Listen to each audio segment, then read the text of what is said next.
حضور اقدس صلی اللہ علیہ وسلم کا ارشاد ہے کہ جو شخص حج کے لیے جائے اور راستے میں انتقال کر جائے اس کے لیے قیامت تک حج کا ثواب لکھا جائے گا، اور اسی طرح جو شخص عمرے کے لیے جائے اور راستے میں انتقال کر جائے اس کو قیامت تک عمرے کا ثواب ملتا رہے گا، اور جو شخص جہاد کے لیے نکلے اور راستے میں انتقال کر جائے اس کے لیے قیامت تک مجاہد کا ثواب لکھا جائے گا۔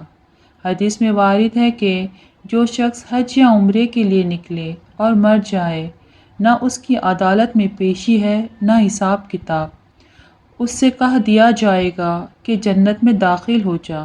حدیث پاک کا مفہوم ہے کہ بیت اللہ اسلام کے ستونوں میں سے ایک ستون ہے۔ جو شخص حج یا عمرے کے لیے نکلے اور راستے میں مر جائے تو جنت میں داخل ہو جائے گا، اور جو فراغت کے بعد واپس ہوگا وہ اجر غنیمت کے ساتھ واپس ہوگا۔ غنیمت کا مطلب یہ ہے کہ دنیا میں بھی اس کا خرچ کا بدلہ ملتا ہے جو حج میں خرچ کیا۔ جو مکہ کے راستے میں جاتے ہوئے یا واپسی پہ مر جائے اس کی نہ پیشی ہے نہ حساب کتاب ہے۔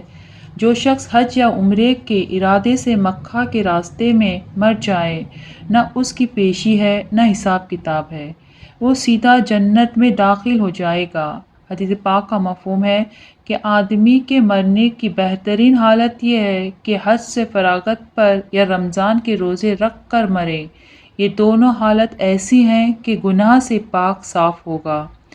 جو احرام کی حالت میں مرے گا وہ حشر میں لبیک کہتا ہوا اٹھے گا، اللہ اکبر۔